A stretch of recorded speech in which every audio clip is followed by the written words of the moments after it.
Mar Poética.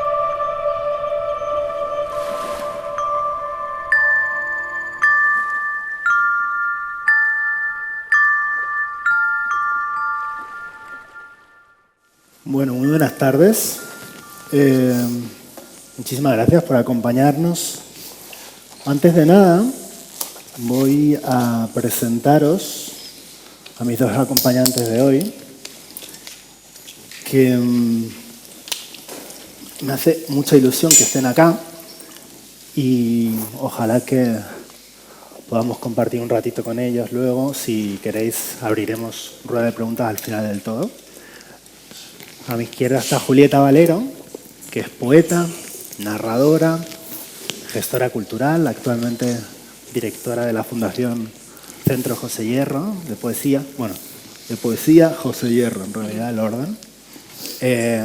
Justo anda en la celebración del centenario de José Hierro, así que, bueno, ha sido muy generosa por su parte de venir aquí porque tiene bastante actividad por delante. Tenemos también a Matías Miguel Clemente, también poeta y además desde hace ya bastantes años profesor, docente de lengua y literatura. Ambos tienen vínculo con la docencia y no es casual. Hoy inauguramos los diálogos poéticos que hemos pensado para este Mar Poética.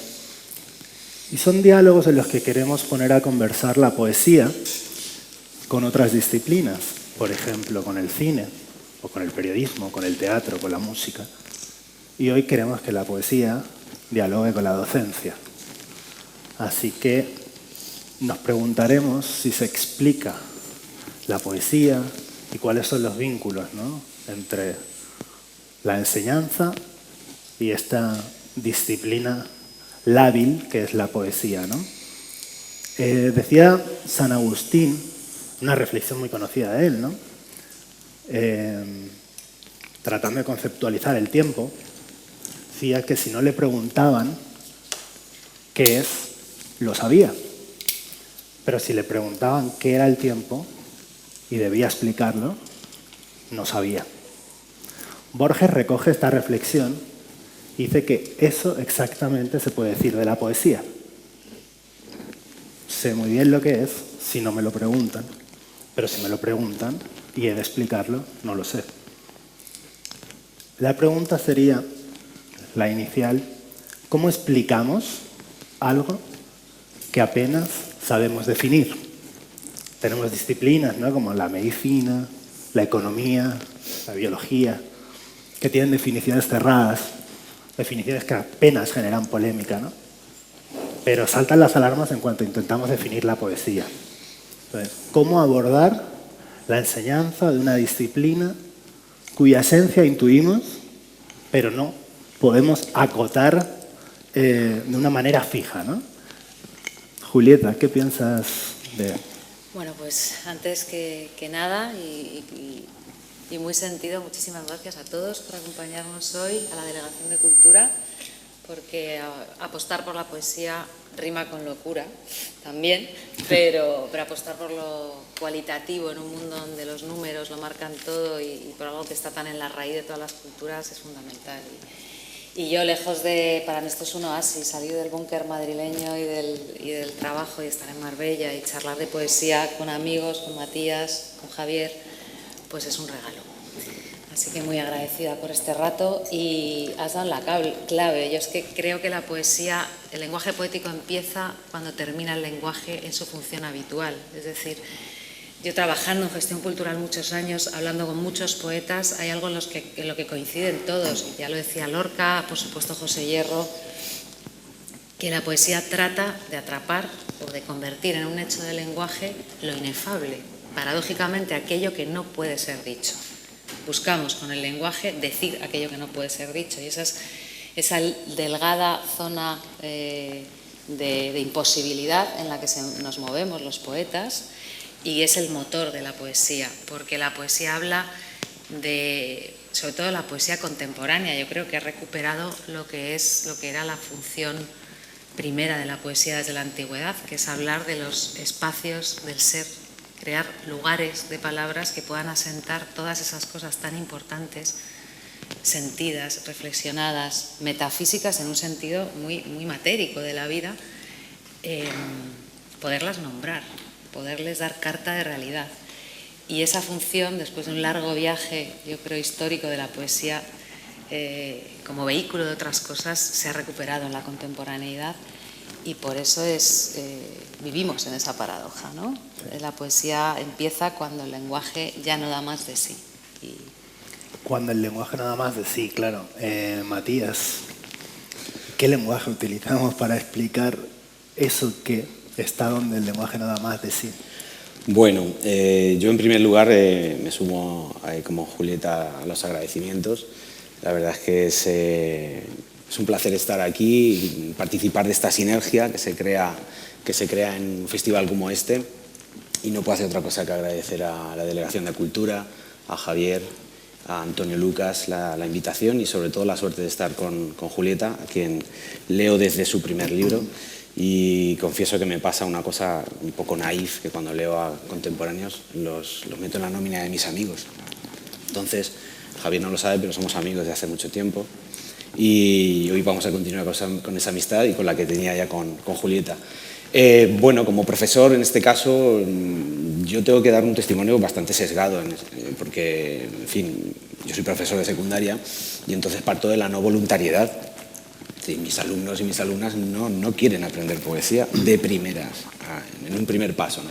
Entonces, explicar, como decía Julieta, un concepto que ni siquiera nosotros somos capaces de explicar, pues es complicado y nos enfrentamos a una dificultad que es la primera de ellas, que este concepto muta continuamente. La poesía va cambiando, en cada poema se pone un disfraz diferente y se pone un vestido diferente. Nada tiene que ver, pues, aquellos versos de Manrique, ¿no? Recuerde el alma dormida, con Empleo de la nostalgia, por ejemplo, de Ángel González. Sin embargo, hablan de lo mismo. Pero claro, ¿cómo podemos explicar algo que va cambiando, que se va disfrazando de diferentes modos? Y luego hay otra particular dificultad, que es algo que Auden decía que era la difícil relación que hay entre el poeta y el gran público, porque al final estamos utilizando el mismo código, que es el lenguaje. Y claro, se hace muy complicado explicar algo cuando estás pidiendo un sobreesfuerzo a alguien que, digamos, es profano, ¿no?, de la poesía. Nadie, pues, se avergüenza a la hora de decir que no entiende un cuadro de Turner o de Bacon, ¿no? Pero nadie podría decir tampoco sin rubor que no entiende la mitad de las palabras de un poema. Entonces, claro, ahí se establece, digamos, una especie de desconfianza por parte de los alumnos, digo, en mi caso, ¿no? Pero al final estamos ante la misma paradoja. ¿Cómo explicamos esto, ¿no?, que va continuamente cambiando y que en cada poema se disfraza de una manera? Bueno, yo hablaría más de explicar las consecuencias de la poesía. Quiero contextualizar un poco, claro, porque Matías habla de no voluntariedad, ¿no? Pues sus alumnos evidentemente deben ir a clase, ¿no? Hay un deber, una obligación que ni mucho menos tiene por qué ser placentera, ¿no? En el caso de Julieta, su aproximación como docente de poesía, ¿no?, tiene que ver lo que tú llamas el circuito off de la enseñanza, es desde un punto de vista más lúdico, ¿no? O la idea sería por lo menos que la gente no piense tanto, creo yo, que le van a dar la fórmula para hacer un gran poema, sino que aprenda a divertirse acercándose a la poesía, ¿no? Entonces, como lanzaré preguntas, seguramente se ramificarán porque el enfoque de Matías no puede ser el mismo que el de Julieta a priori. Por eso quería aclarar esto, ¿no? Yo recuerdo, perdonad que me ponga, que remita a mi propia experiencia, pero cuando, justo hoy lo decía en una charla, en un recital que hemos tenido esta mañana, que han venido los del Bachiller de Ciencias de un instituto de acá, y yo recordaba con 17 años, a día de estar aquí, pero con 17 años yo odiaba la poesía, la aborrecía. Me parecía una cosa totalmente ajena a mí, que no había manera de identificarme con ella, ¿no? Entonces, creo que son muchas las razones, ¿no?, por las que eso sucede, pero parece como que la poesía, y creo que los agentes somos también responsables, ¿no?, los agentes que nos dedicamos a la poesía de alguna manera u otra, parece que la poesía está en un pedestal todo el tiempo, que le pasa a otras disciplinas como la filosofía. Y curiosamente son disciplinas que están en ese lugar como de autoridad, pero que parece que siempre están en crisis, o que de alguna manera exigen una salvación, ¿no? Entonces, ¿qué pensáis de esto del pedestal y la poesía, o si la poesía es aburrida, si no tiene forma de entablar un diálogo, ¿no?, con la juventud? ¿Qué podéis decirnos? Mi experiencia es muy grata, porque yo he sido profesora muchos años de talleres de poesía, ahora sí, de talleres de poesía de gente que quería hacer eso, que estaban a lo mejor en un máster de escritura creativa y era el módulo de poesía, y podían llegar más desde la narrativa, pero estaban en la zona de la creación, ¿no? Y siempre han sido experiencias muy gratificantes. ¿Y por qué? Porque yo creo que la poesía, que es verdad que lo primero que te encuentras es un montón de automatismos, de prejuicios, que estoy segura que no ha ayudado a generar Matías, pero la gente que ha pasado, claro, por la educación académica, yo la primera, la experiencia que tienes de la poesía es como muy disciplinaria, y nadie te explica lo que es fundamental, que es qué es el lenguaje poético. Nadie te sitúa y no es difícil. Yo siempre, en la primera sesión, que era muy de carga, yo siempre les decía, vamos a desautomatizar, a quitar todas las pantallas que a todos nos han puesto para poder disfrutar de un texto, ¿no? Lo primero es apelar a un principio de necesidad. O sea, la escritura de poesía está en todas las culturas conocidas, oral o escrita, en todas. ¿Por qué? Por esa necesidad de expresar cuestiones que no pueden ser dichas de otra manera y que no tienen por qué formar parte o tener un hálito de complejidad y culturalismo. No. Si la poesía de José Hierro, de Lorca, de Olvido García Valdés, de Chantal Maillard, de Blanca Varela, hablan desde frecuencias muy distintas, pero de cosas que nos atañen, que nos interpelan de frente. Entonces, lo primero a la gente, yo creo, es darles algunas claves para enfrentarse a los textos con relajo. Y lo primero de todo, yo creo que es quitarse lo que yo llamo la ansiedad de significado. El lenguaje poético no traslada significados cerrados, exactos, como el lenguaje habitual. El lenguaje poético es una experiencia en tiempo presente, intensa, de lenguaje.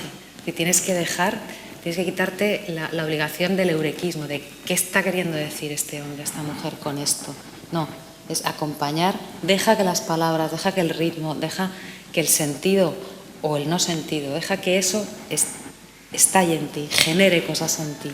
Y no tienes que someterte a ningún examen, es como el que va por poner ejemplo, una sauna o come un plato nuevo de algo, ¿no? Deja que te suceda, es un suceso.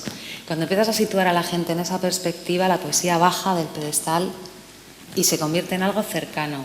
Y cuando empiezan a escribir, porque yo siempre he hecho talleres prácticos, es increíble las cosas que pasan. Porque la gente, la poesía no es un género literario, no es un vehículo para hacer construcciones, no, es un vehículo para expresar cosas muy profundas y muy de raíz y muy integrales. Y cuando la gente empieza a hacer eso y se quita ese pudor y lee en alto un poema que ha escrito, alucinan consigo mismos, ¿no?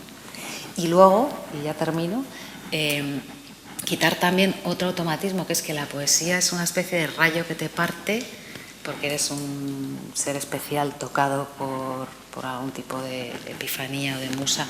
Por supuesto que existe, yo creo que cualquier poeta, a todos nos ha pasado, te pasa algo, es un extrañamiento entre las cosas, es de repente un mirar la realidad de todos los días desde un lugar distinto y muy rico. Pero eso nos puede pasar a cualquiera, con las claves y con sentarse y respirar. Estas chapitas maravillosas que habéis hecho, yo me he puesto la de respira y atiende y mira lo que tienes delante. Y le puede suceder a cualquiera. Claro. Ya decía que el acercamiento, Clara, de Julieta a la docencia es más lúdica. Ella puede hablar de la experiencia, ¿no? De que la poesía se convierta en una experiencia que remita a una sensorialidad. Claro, esto lo desplazamos a un aula con chicos hormonados de 16 años y cómo puedes introducir esta sensorialidad o esta vocación lúdica que tiene también la poesía, ¿no? Dejarlos, que el tiempo cale en ellos, el tiempo de la poesía, y de verdad acontezca, ¿no? Suceda, haya una experiencia. Pues va a parecer extraño, pero con muchas de las herramientas que ha dicho Julieta, en realidad. Es decir, lo que no podemos hacer tampoco es, o yo principalmente, o yo, o muchos compañeros y compañeras, es despreciar el mundo de los chavales, ¿no? Al final la fascinación, el observar, el educar en vivir poéticamente, creo que ellos precisamente están más que preparados, tienen precisamente pues, todos los receptores al 100%. Entonces, de alguna manera lo que hay que hacer es hacerles ver que ahí fuera, ¿no? Hay una realidad que pueden utilizar y que pueden aprovechar para el ejercicio poético. Lo primero, que entiendan, como he dicho antes, qué produce la poesía. Es decir, más que una definición, como estábamos diciendo antes, ellos huyen de las definiciones. Además que las definiciones que tenemos en los libros de texto sobre poesía pues son de una tibieza que en fin, asusta, ¿no? Entonces, básicamente hay que enseñarles qué produce, cuál es el terremoto que hay en la poesía, ¿no? Decía precisamente José Hierro, ¿no? que hacía vibrar, ¿no? Hace vibrar a los árboles, a la ropa. Entonces, a mí me gusta, por ejemplo, mucho utilizar yo como ejemplo, que seguramente luego puedan buscar, un poema de Javier Moreno, es un poeta murciano afincado en Madrid. Lo utilizo mucho con ellos porque me gusta mucho esa imagen y tiene mucho que ver con lo que decía Julieta. Es un poema que se llama La tensa espera y viene a decir que un poeta es un sismógrafo. Es decir, que el poeta está, digamos, continuamente registrando el movimiento, y en el momento en el que se pone a escribir, eso empieza a temblar. Y eso empieza a temblar porque hay un terremoto dentro, ¿no? Y hay una vibración que ellos pueden sentir. Lo que pasa es que, claro, tenemos que descubrirles cuál es la magia de la palabra, también, como decía antes Julieta. Por eso digo que no está tan lejos de lo que puede parecer.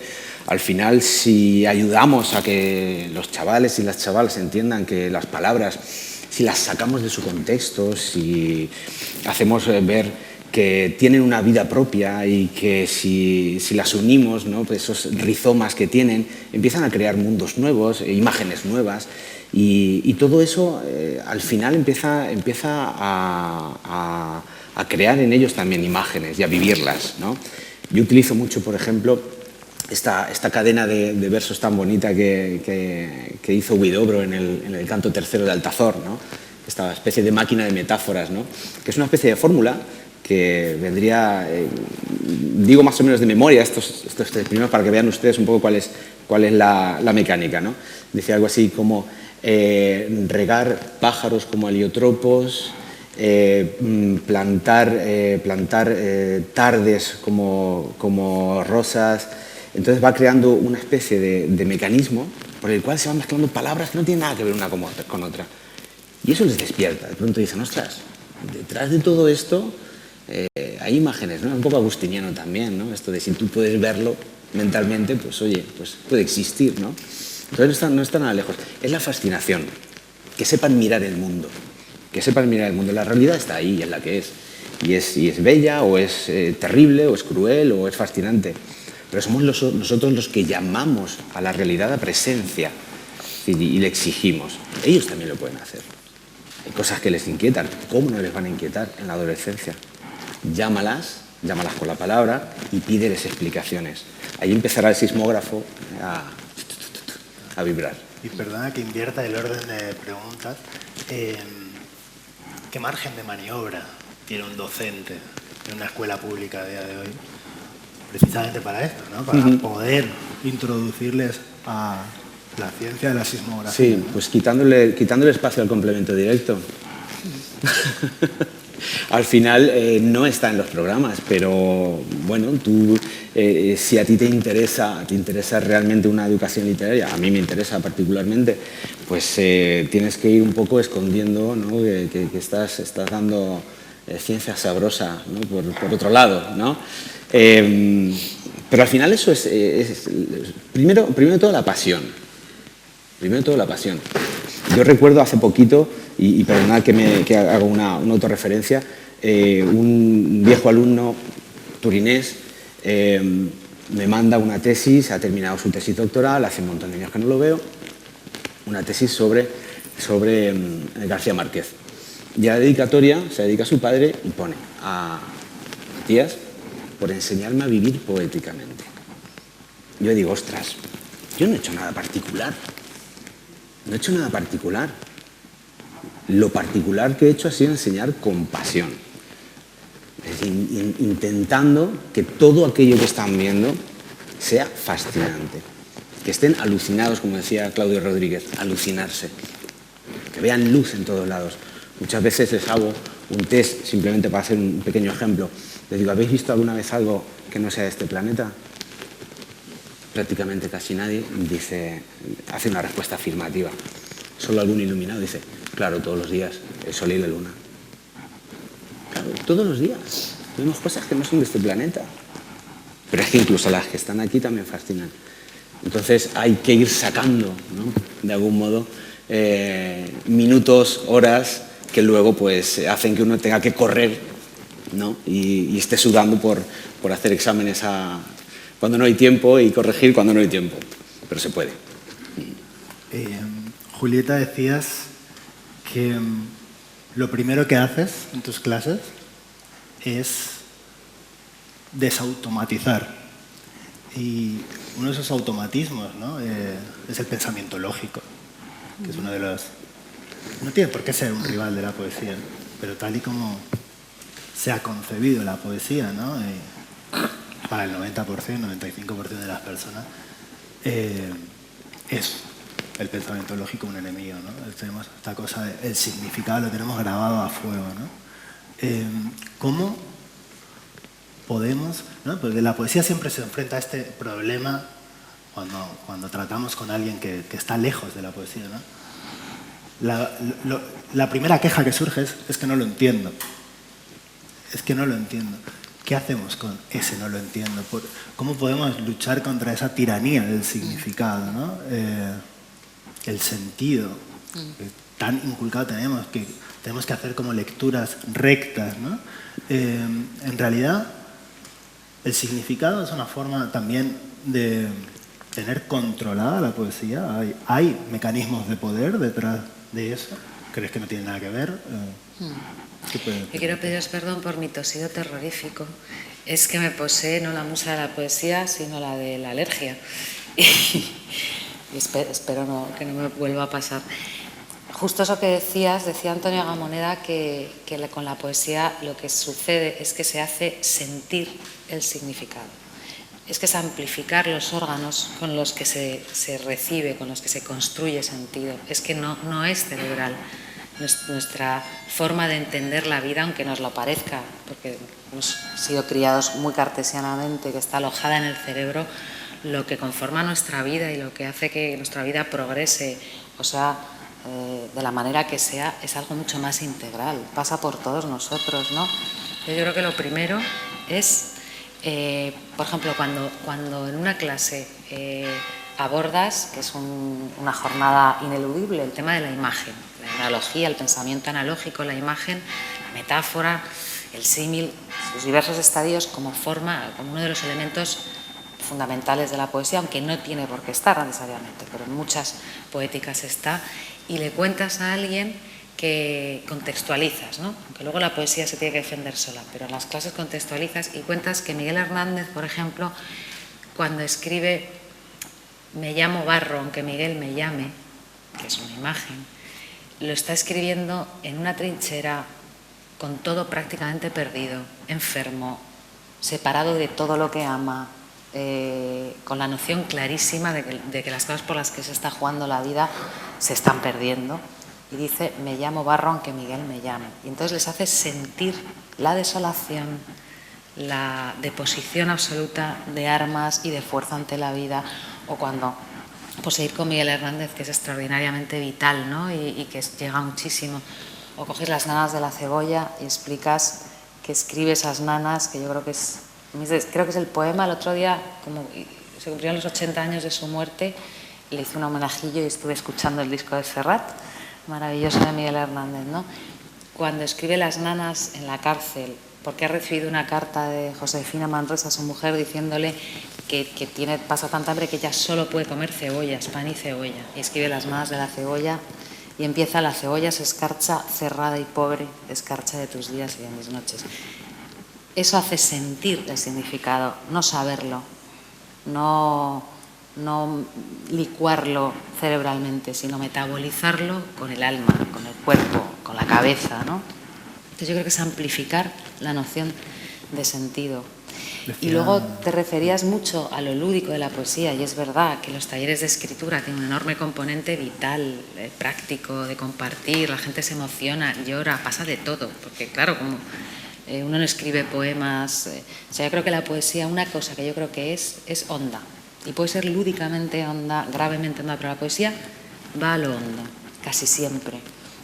Entonces pasan cosas muy divertidas, pasan cosas muy emocionantes, pero hay que hablar también, y hablamos mucho en los talleres, de que la poesía, lo decía Wallace Stevens, la realidad está pegada a la realidad también. La realidad es solo el principio, pero es el principio. Es decir, una poesía que no parta de una mujer, un hombre que miran el mundo que les ha tocado vivir, la realidad histórica, personal, colectiva, y que no hablen incorporando eso, que no significa que haya que tematizar el poema y escribir poesía testimonial o política, no, pero poesía comprometida con la vida, de una u otra manera, sí. Y yo creo que no hay poética buena que no esté de una u otra forma, fíjate Huidobro, ¿no? Que no se puede ser más lúdico y más volátil y al mismo tiempo más con los pies en la tierra de su tiempo. Entonces, cuando empiezas a explicar todas esas cosas, se abre, la gente se abre y la poesía entra y pasa de todo. Decía Unamuno, ¿no? Piensa el sentimiento y siente el pensamiento, ¿no? Y quizá ahí está la clave en nuestras culturas tan compartimentadas, ¿no? Que al final estamos metiendo en cajoncitos las capacidades, ¿no? del ser humano. Has citado a Gamoneda también, que yo creo que da la clave con una de las formas o de las mejores invitaciones que se puede hacer a la poesía. Él decía: todo era verdad bajo los árboles, todo era verdad. Yo comprendía todas las cosas como se comprende, un fruto con la boca, una luz con los ojos. Yo creo que ahí hay una pista, ¿no? de cómo hay que leer poesía. Pienso, por ejemplo, en poetas, Matías, como Góngora, Quevedo. ¿Están vivos? ¿Pueden estar vivos? ¿Cómo Góngora o Quevedo pueden tocar, cómo pueden interpelar a un chico o una chica de 15, 16 años? ¿O deberíamos ir más allá en los currículum y empezar a hablar de otros poetas? ¿Necesita renovación el currículum? Bueno, es un debate, además estos días está este debate, digamos, encima de la mesa. Yo me cuesta mucho legislar y estoy muy lejos de ser un teórico de la legislación.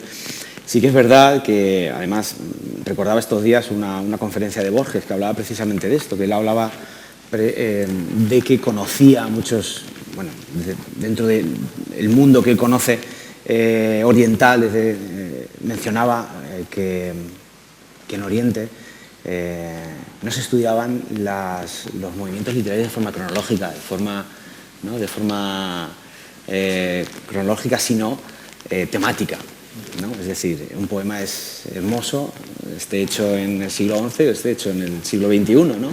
Y las temáticas, lo decía antes con el ejemplo de Manrique de Ángel González, al final son las mismas temáticas.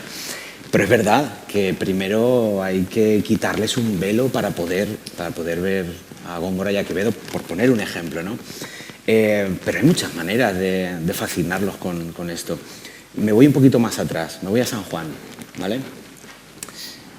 Yo utilizo en este caso, además es que me gusta mucho el ejemplo, la pizza margarita. la pizza margarita. 3 elementos, o sea, basílico, pomodoro y mozzarella. Ya está. Pero si está bien hecha, si te la hacen en Nápoles, en Spacca Napoli, ahí hay magia. Se te caen las lágrimas. San Juan hace igual. Si tú les enseñas que con 3 elementos, 3 palabras pobres, sencillas, es capaz de hacer volar, pasa lo mismo que con la pizza. Si nos vamos más allá, pues explicándoles que tienen Góngora y Quevedo una herramienta... Uy. Bueno. Hago como pase de los modelos. Sigo adelante, aunque... Habéis hecho tantas menciones a los terremotos. Sí, que estoy ya vibrando. Terremoto Estoy vibrando. ahora mismo.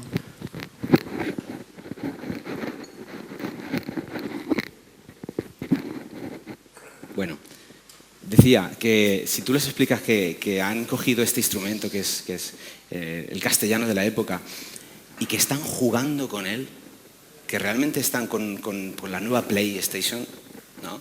Que tienen el lenguaje, que están empezando a darle vueltas, a retorcerlo, y que están descubriendo que a partir de eso están hablando de los mismos temas que habíamos visto hasta entonces, ¿no? Pues del Tempus Fugit, del Memento Mori, de todo esto. Además luego se van muy contentos hablando, los oyes por los pasillos, Memento Mori, Tempus Fugit, cosas de estas, ¿no? Entonces si tú más o menos les acercas, los haces que sean carne, ¿no? Con Miguel Hernández, por ejemplo, les pongo esta fotografía que hay en color. Alguien se empeñó en dar color a una imagen de un Miguel Hernández. Les aconsejo que la busquen. Miguel Hernández, fotografía de color, joven, precioso, hermoso, con unos ojos maravillosos. Y no lo ligan con un poeta. Yo les digo, aquí estaba escribiendo esto, aquí, en este momento está escribiendo esto. Un chaval como vosotros, un poquito más mayor, pero como vosotros. Entonces, si los haces carne, ¿vale? A los poetas y a las poetas, si las haces carne, ellos, obviamente, como no hay ser más empático que el adolescente. Y eso hay que utilizarlo, A mí me encantaría que siguiéramos hablando de todo esto, pero es que además, aparte de, no me cabe ninguna duda de que tenemos 2 grandes docentes al lado, es que además son extraordinarios poetas, con lo cual creo que tenemos que pasar a la sensorialidad, a la experiencia de la poesía, así que me encantaría que recitarais también.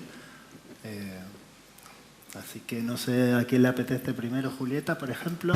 Vale, muy bien. Luego, si os parece, como yo creo que el debate puede ser bastante fecundo, una vez acaben ellas la lectura, abriremos micro por si queréis hacer alguna pregunta, ¿vale? Así que tenéis tiempo también para articular la cuestión. Bueno, pues yo acabo de sacar un libro, bueno, hace unos meses, que me cuesta leer porque es así durillo y tristón, pero bueno, que habla de una cosa que a todos nos ha pasado, que es perder a alguien, perder algo. Se llama Mitad porque, bueno, en la vida yo creo que coincide además muchas veces las consecuencias de lo que se pierde con los brotes de lo que llega, y eso es una locura, difícil de gestionar, pero al mismo tiempo es un cabo de esperanza para tirar hacia adelante. Así que por fidelidad a mí misma, y que es lo último que acabo de publicar, os voy a leer. En realidad es un largo poema dividido en fragmentitos.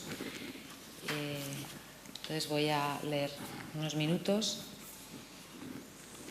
Y empieza con, y esto sí lo contextualizo, con el momento de tener un hijo, de traer un hijo al mundo, que es el momento más, bueno, la vida más totalizada y el acto más vital que se puede hacer, pero al mismo tiempo te introduce una noción brutal, estructural de la muerte, claro, porque cuando sabes lo que es la vida con el cuerpo, también sabes lo que puede ser el final de la vida, ¿no? Por ahí empieza, hay una niña. Bueno, Mitad. 1. La certeza de vida trajo la certeza de muerte.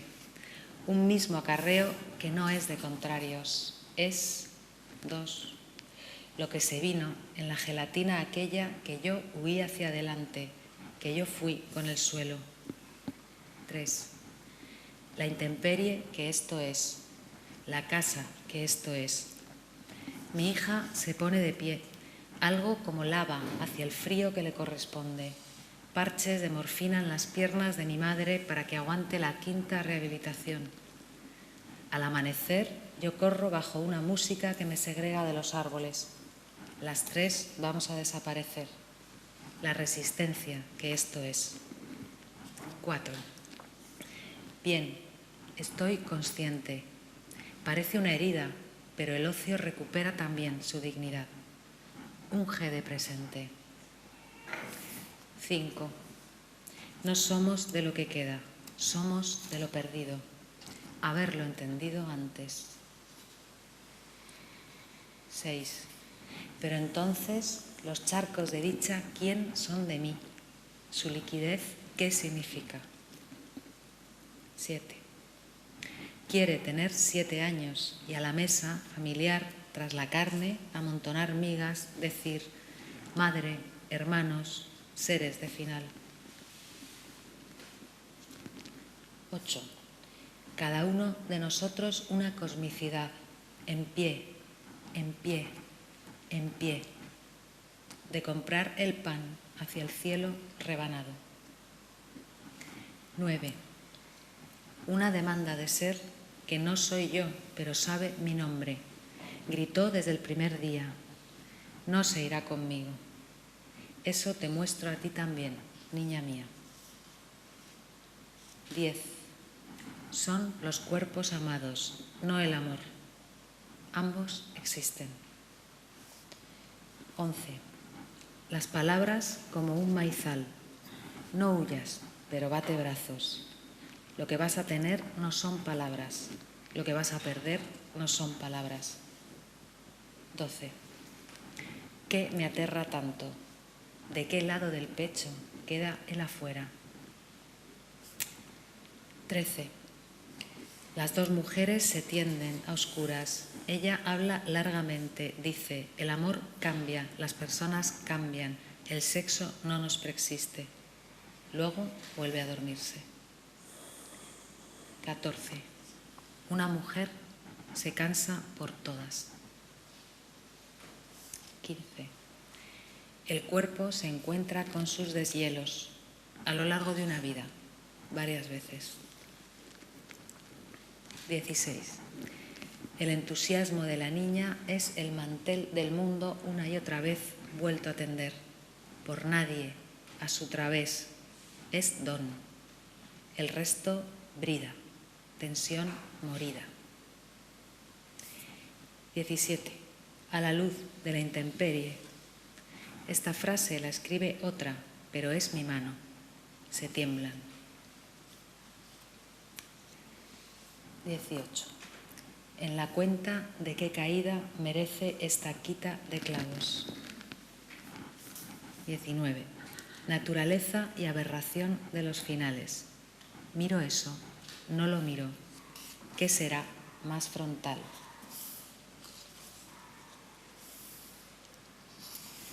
Amor, si esto es el final, está principiando. Igual la vida en el bebé glaseado. Así tectónica, no temo. ¿Y cómo se distingue lo que se transforma de lo que está cesando? Al otro lado del muelle, su figura se aminora.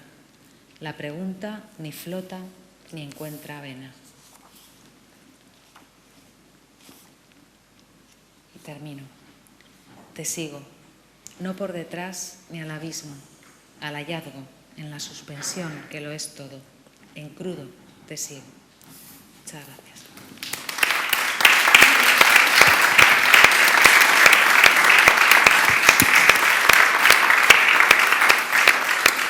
Muchas gracias, Julieta. Matías, por favor, también Sí. regálanos. Vale. Bueno, voy a leer algún poema de del último libro que tengo publicado, que es un libro que se titula Dreno, está maravillosamente bien editado por la Bella Varsovia. Leeré algún poema de este libro y leeré algún poema inédito también. Me gustaría sacarlo, a ver cómo vuela. En este caso voy a leer un poema que se llama Ballena Blanca, porque tiene que ver bastante con lo que hemos hablado, en el sentido de, digamos, como decía Claudio Rodríguez, ¿no? Pues hazte tu forma de agua, ¿no? Si ves un vaso, ¿no? Métete dentro de las situaciones. En este caso es una anécdota muy sencilla, no suelo explicar los poemas, pero en este caso creo que es perentorio. Voy a una oficina de correos allá en Turín y voy a echar una postal, una postalita con un 580, y el operario que está allí me dice: yo fui a España con un coche como este. Bueno, pues me quedo ahí, pero hay algo que me hace meterme en esa situación, ¿no? Me dice así: el operario de correos estaba sellando todas las cartas y las postales de toda la gente con una sensible contradicción de ánimo semejante a la de una ballena blanca. Le ofrecí entonces mi postal, en la que un viejo cinquecento esperaba ser abandonado en un alto, y la miró con el mismo sometimiento con el que mira una ballena blanca. Se detuvo unos instantes a mirar el cielo detrás del coche y la tierra debajo del coche, y miró después, sin más, el coche, con la predilección del que ve por primera vez una ballena blanca. Dio la vuelta a la postal y vio a dónde iba dirigida. Entonces se perdió completamente en un mar remoto, como se perdería una ballena blanca ante un lucernario en un barco abandonado. Dijo con voz de batiscafo el nombre de la ciudad, que quedaba a unos 2000 kilómetros tierra adentro de su puesto y de sus ojos. Yo lo repetí, y como una ballena blanca que da un golpe con su cola sobre el agua, le puso un sello y dijo: allí fui yo, hace 30 años, con un coche como este. Y entonces yo fui, durante unos días, un polizón metido en la boca de una ballena blanca. Bueno, leo otro poema que habla un poco también de superar las situaciones, ¿no?, complicadas, que se titula Tirar. Y dice así: tirar para adelante no es ir más rápido, me falta tanto motor. Tirar no es llegar antes. Siempre hay alguien esperando con la cara a colmo de sudor, con la respiración trémulo, sonrisa, con los ojos síncope y acento. Tirar no es agarrarse a una cuerda que te aleje del miedo y de la insana manía de contar hacia atrás los problemas con los dedos. Tirar para adelante es saber que a los lados hay tanta nada como odio a la nada, y que no cabe nada de tanta ausencia que se acumula, y que todo y nada saben tanto a resto como tú y yo sabemos aparte. Tirar es quitarse toda la ropa, mirarse las manos, detenerse, mirarse de nuevo las manos a pesar de que el frío las azote y las convierta en un movimiento de campana. Tirar es mirarse desde la punta de los pies hasta lo más alto de la cabeza y besarse lento las yemas. Notar como a cada momento los labios se curten más y más, aunque no haya pasado ni un segundo, porque es igual. Tirar para adelante es saber que se curte la piel y besarse lo curtido, y dejar que te besen la piel seca y las manos secas y las yemas secas y las cuerdas rotas. Tirar para adelante es tal vez estarse quieto y asegurarse de que no nos falte saliva. Tirar para adelante es no necesitar más saliva que la que pueda producir a rastras tu propia boca. Y leo algún poema inédito, como les he dicho. En este caso todavía están en formato digital, espero que no por mucho tiempo. Es un libro bastante diferente a Dreno. Dreno es un libro muy tenso, difícil en la sintaxis, difícil en la lectura. Y en este caso este libro terminado es digamos, un poquito más asible. Voy a leer un poema que se llama Straniero, que es pues extranjero en italiano.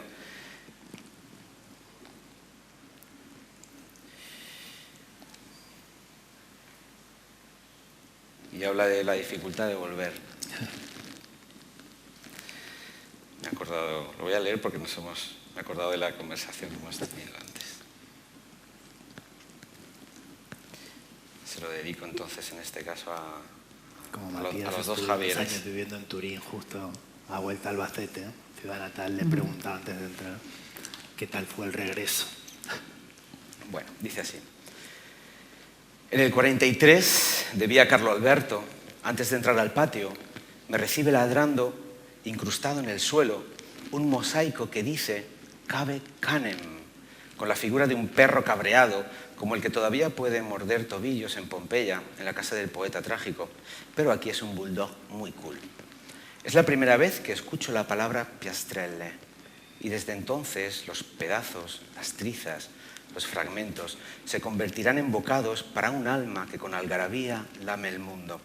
Desde ese instante, mi casa estará exactamente en medio de una calle que une la Galería Subalpina y el Hotel Roma frente a Portanuova, entre la habitación donde se fue Pavese, incapaz de ocuparse más allá de su oficio, y la esquina en la que un caballo diera la invitación a Nietzsche para que se alistase en el ejército de las coces y los relinchos.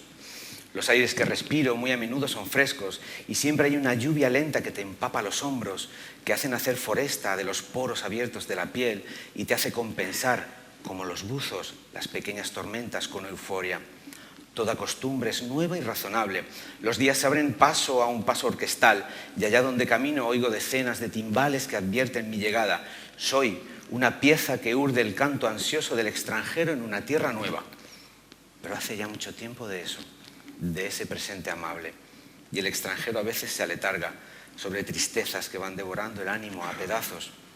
Esos pedazos del mosaico antiguo que llaman al cuidado de lo tuyo, que a menudo mantienen encendidas esquirlas que calientan la memoria, me hacen participar de un soborno que no tiene ganancia. Se hace uno a la idea, entonces, de que ser extranjero es traducir también luz, tiempo, y a veces demasiado podría condenarte. No sabes si vendrá el oficio sin fin del pobre Pavese o los caballos salvajes de Nietzsche. Oscurecen las calles cada vez antes y las ventanas te proyectan una luz que se queja y te interpela. ¡Huye! Van susurrando cada poco. ¡Huye, vete de aquí, aléjate, escapa, Cave Canem!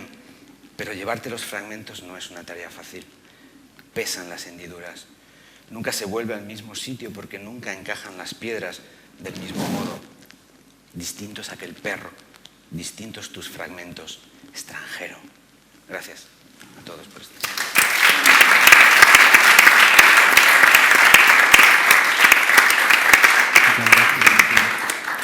Bueno, yo creo que tenemos 5 o 10 minutos. Si queréis hacer alguna pregunta que tenga relación con lo que hemos charlado antes, hay un micro abierto. ¿A alguien le apetece?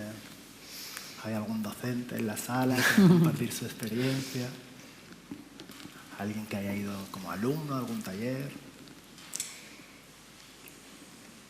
Si no, hago yo preguntas, ¿no? Por favor.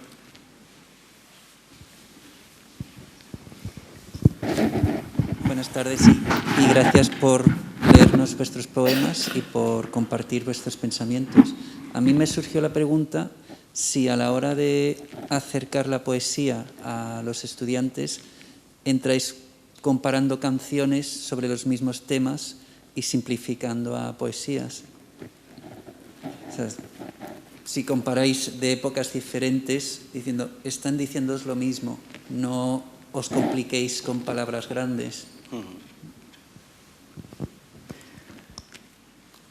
Pues sí, yo personalmente lo utilizo muchísimo, es una manera de acercar a ellos o que vean que todo aquello de lo que hablamos en clase lo están, perdone la palabra, consumiendo continuamente. Al final, una cosa que creo que se debe dejar claro es que hay una vida que es la de estudiante, en la que uno tiene que coger un pincel y ver cómo están hechas las cositas, como un arqueólogo, pero eso es un ratito en la vida.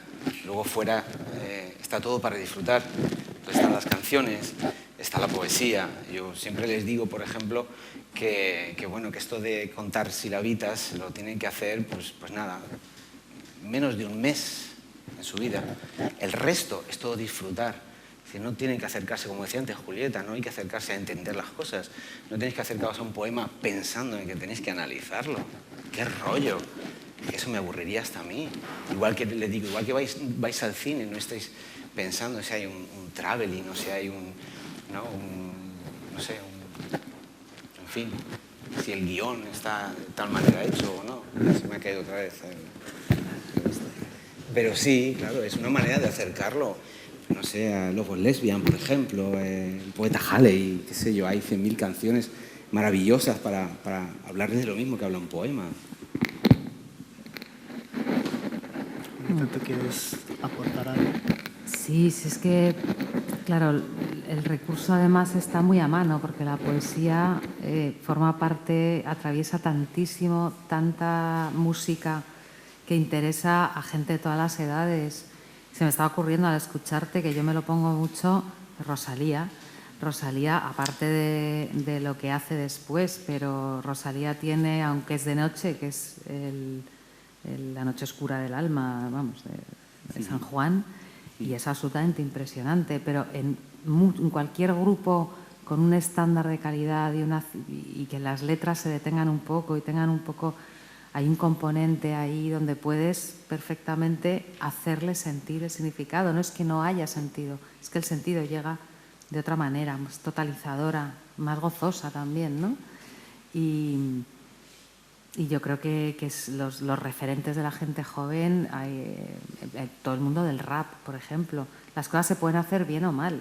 En alta poesía y en cultura popular, hay alta poesía malérrima y hay cultura popular esencial en la formación y en el disfrute de todos.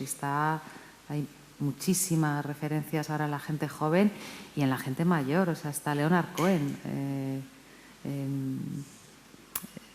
Lobos Lesbian, los Beatles. Hay letristas y hay ese cruce además entre la palabra y lo musical. Es otra dimensión, es una dimensión, por muy musical que sea un lenguaje poético. Por ejemplo, José Hierro, que estaba obsesionado con la musicalidad y para él la poesía tenía un componente musical, era por donde se le producía a él la inspiración y le obsesionaba. Y cuando daba los poemas a la gente, los borradores a la gente cercana, lo primero que les decía era, ¿tiene música? O sea, era su obsesión, pero ese componente musical en el mundo de la canción, ese cruce, es una vía de entrada a lo poético fantástica. Yo me crié en una casa donde se escuchaba muchísimo cantautor, claro, en los 70, ¿no? Y donde el peso de la palabra en la música era enorme, y ahora estamos en un momento así. Hay muchísima gente que cuida muchísimo las letras y que trabaja, que el artefacto que crean sin el lenguaje, en clave poética, no tendría sentido. Muchos grupos y muchos autores. Es una de las muchas múltiples vías, ¿no? Además de ese asombro primordial de los niños, ¿no? En la Fundación José Hierro hacemos visitas de colegios por la mañana y les hace Mario Obrero, que es un poeta jovencísimo, habréis escuchado, él se crió en la Fundación, ha estado Mario. El verano pasado. Es un hombre maravilloso, un poeta de enorme talento, y lleva ahora las visitas de la Fundación.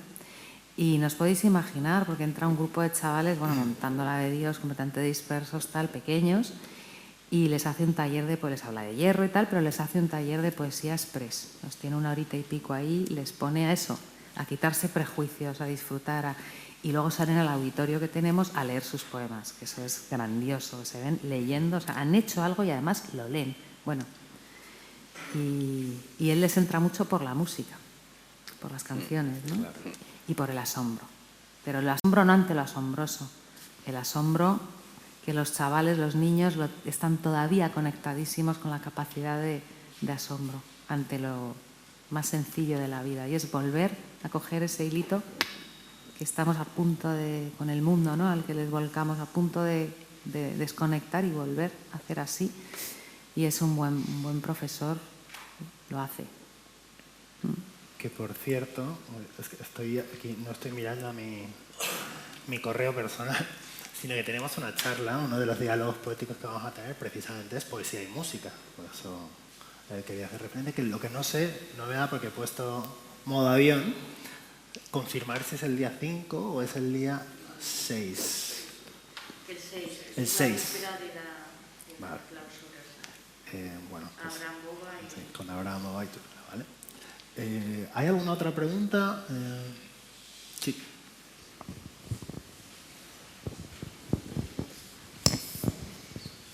Bueno, muchas gracias. Ha sido inspirador escucharos. Quería sacar un tema vinculado más quizá con los estudiantes de Matías, pero seguramente también has tenido experiencia. La adolescencia es un periodo, ¿no?, en el que nos hacemos la gran pregunta, empezamos a hacernos la gran pregunta de quién soy yo, de qué anhelo en la vida. Entonces, me gustaría escucharos un poco acerca de lo que habéis observado vosotros como, ¿no?, maestros de poesía, acerca de cómo la poesía nos puede ayudar a tomar más conciencia, ¿no?, de quiénes somos. Gracias. Buenísima, enorme pregunta. Es que, Sí. es que pero no a los adolescentes, a los adultos. Yo si escribo poesías para saber más que quién soy, qué es esto, en qué consiste, cómo son los vínculos entre nosotros, qué es vivir, qué es morir, qué es amar. O sea, la poesía es una toma, es una profunda toma de conciencia de las cosas. Y en la adolescencia, que es una edad, estoy completamente de acuerdo, tienen muy mala prensa porque un buen pavo es una de las cosas más difíciles de gestionar y de vivir de la existencia. A mí me parece una época dificilísima, pero es una época con un nivel de porosidad a la vida, con una capacidad, una inteligencia de tal dimensión que yo creo que ahí la poesía ayuda muchísimo. Leerla, no hay poeta que no, antes que nada está la lectura, y siempre la lectura es un consuelo y un acompañamiento en la vida enorme. Entonces, darles esa posibilidad. Yo creo que muchos de los que escribimos hemos tenido un profesor o una profesora que no olvidas. Yo tuve una profesora en lo que era BUP, en segundo de BUP, que creo que era 15 años, que gracias, Pilar, porque conmigo y con todos los demás nos hizo, yo recuerdo con La regenta de Clarín, que es ladrillo, obra maravillosa, pero bien dura, ¿no?, de transitar, y nos hizo amar, esperar con ansia el rato de la noche de que la casa se callara y te dejara en paz tu familia y abrir un libro, ¿no? Y ese recurso, vamos, para mí ha sido la mini pimer de mi vida. O sea, ha sido y es la compañía, el consuelo y la multiplicación de la vida más importante. Yo creo que es muy importante para llegar a ese conocimiento, como preguntabas, ese conocimiento de uno mismo en esa época tan difícil, es a través de la poesía que comprendan el concepto de otredad, es decir, del otro, ¿no?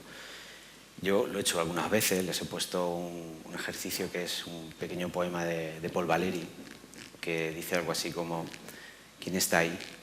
Yo. ¿Y quién es yo? Tú. Ese es el despertar, es el poema. Entonces, ¿qué pensáis de esto? ¿No? Entonces, enseñarles que la poesía te interpela a ti, pero está interpelando a los demás también. Entonces, te puedes encontrar tú mismo en cualquier poeta que leas. Y ese es uno de los usos que podemos hacer en un aula, ¿verdad? Buscar esos puntos en los que ellos se vean identificados y que vean que es una forma, por un lado, de, no voy a decir reinventarse, porque tampoco es un túnel de fuga la poesía, pero sí buscar esa otra parte de ti, ¿no? Esa otra edad que seguramente está en el de enfrente, ¿no? Entonces es importante. Bueno, muchísimas gracias.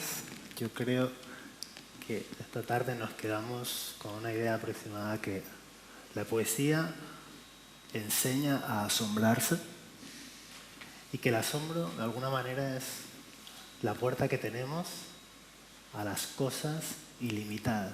Es una forma de abrirnos a un espacio que no conoce los límites.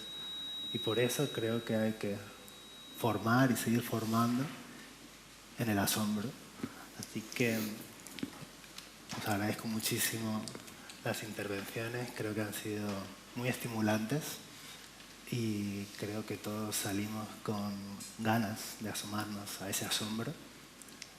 Os recuerdo que hay una librería donde podéis encontrar los libros de Julieta, de Matías y de otros autores que van a pasar por aquí.